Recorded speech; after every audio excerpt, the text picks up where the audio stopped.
Good morning, good afternoon, good evening. It's your girl. Make sure that you subscribe, follow, share, and like anything that I do that you do like that resonates with you. Today, we're going to talk about um, the toxicity that lies within the family dynamic of a significant other, a fiance, or a step parent coming into the fold of an already established relationship with the said. So, as I said before, if you let people play in your face, that's exactly what they're going to do. A dog will lick its own ass, and then maybe you didn't see it, maybe you did see it, maybe you know it, maybe you didn't know it. But if you play with that dog's going to lick you in the face. Okay? And I don't know about y'all, but I don't likes to have no pink eye. Don't want to have no pink eye. I thank God I ain't never had it, but heard about it. Get into the subject at hand. If you have a parent that enables a child to do as they want, they're not instilling discipline or order to anything that could be wrong in that child's behavior. When the new parent comes in or the significant other comes in, it's going to be an issue for that person. Okay? There's going to be tension in that home. Reason being is because that child has already established with you a pattern of behavior that you have allowed. A lot of the times, the reason why you allow it is for several different reasons. You yourself have been enabled. You don't see anything wrong with enabling. There's a codependency there. There may even be guilt for the separation of you and that natural child's parent. Whatever the case may or may not be. But what happens is that child may feel like, well, if my mama don't tell me to do this, who you think you are? If my daddy don't really care about this, why I need to listen to you? I mean, you ain't nobody, etc., etc. So then when you try to restore chaos, well, not restore chaos, but put order to chaos in that home, then you get pushback. You get looked upon as the person that's coming in trying to either put a wedge between their relationship or trying to be the disciplinarian, when truly is them putting a wedge between your relationship. But is it the child's fault or is it the parent's fault? When it all said and done, if they're a child, it's the parent's fault. Don't ask me to be in a relationship with you if you don't have order over your house. Your house don't have to be perfect. I know when I was raising my son, things were not perfect, but my son wasn't in everybody's face, calling them out their name, getting into fights. He wasn't the perfect child, but he was a respectful child, at least around me and around the significant other I was there, because I didn't play that shit with myself and I didn't play it with other people. I believe in being on the side of what is fair.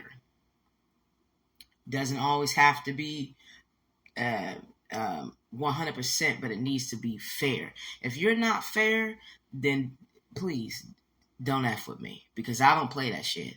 And I'm the type of person that before I have to put my hands on your child and holler on him and all that stuff, I'd rather just walk away from the situation. I'd rather talk to you about it first and see what we can come to a conclusion. I'm not asking you to put me over your child. I'm not asking you to believe what I say. I'm asking that we have some mediation between you, me, and the child to try to find some common ground and understanding on where we need to be as a family unit if we're going to grow. Because if we're not going to grow, I got to go. I'm past the age and the stage where I'm going to let someone just play around with me, my face, and everything else. I'm past the stage where I'm going to let you make excuses and try to manipulate the situation to get me to think that that child's behavior is okay. If I come home and that child's a teenager and they smoking weed in my house, they got all these friends in here eating my food, sitting on my couch. They got dishes in the sink. They ain't paid for not near a light bill, not a crumb of bread in my house. And I got dishes in my sink. My house is out of order. You got friends sleeping on my couch. The room that you stay in that I pay bills in this house for, whether it be half the rent, half the utilities, the whole thing, because somebody at work, who knows? You in here doing that, and I ask you to go ahead and straighten up that mess, which I shouldn't have to, especially as a teenager. Little kid, that's something different. You got to teach them. The teenagers should know, unless they're not taught, unless they just one of those types.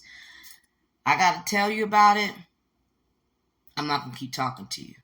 If I tell your parent about it, you tell your parent about it. You tell the parent about it, and they don't do anything, I'm not going to keep talking. I'm just going to simply pick up and walk away, because at this point, you have decided that behavior in which they are displaying is okay. And it's not. If I come in and every time I talk to you, you got some back talk,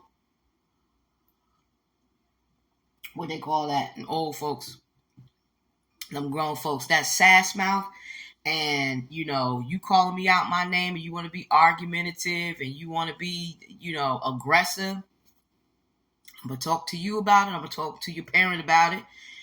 We can't come to agreement, gonna walk away. These children are out of order because a lot of times they come from toxic families, which I have come from myself. So like I say, I don't blame the child, blame the parent. It's the parent's responsibility to teach the child in which way they should go. If the parent needs some healing and some help, that's what they need to work on within themselves. But only self-awareness will bring that to the light. But bottom line, a lot of times they come from dysfunctional families in itself. A lot of times out of the two parents, one is the ringleader of the bullshit, one is the enabler. And as they grow up around that, it becomes normal. It leaks poison into a new relationship that they could have. And if the parent is not one that is, you letting your son talk to your new man any old kind of way, you letting your daughter act a fucking fool, things go haywire. If it's not checked in the beginning, it's going to bleed over to the end. And ultimately, it's going to be the end of a relationship. So I just say to you, from just my personal experience, what I've learned, you've got to check it at the door. You have to have conversations, because if you don't, it's going to blow up and get out of hand, especially when the non-natural parent is in love with one of the natural parents, and then the child is out of order. Okay? It's different if the non-natural parent is out of order with the child. Now, that's a whole nother video. However, we're talking specifically about the child being out of order and about the parent not taking care of that. We will get deeper and dive into it, because I'm trying to make these videos 10 minutes, unless I want to do a part 2, 3, and 4 and all this other stuff. But seriously, check your children and stop letting them run you, because you are the parent. You are in charge. It is your job to love, to provide, to protect, and to guide your children, yourself, your family. Be the one who does something different if you have experienced that. Be the generational curse breaker in your family to start working on what's fair. What is fair? You don't necessarily have to right or wrong, because everything's not perfect, but what is fair? It's your girl. I shall return. Stay tuned. Sending love, light, balance.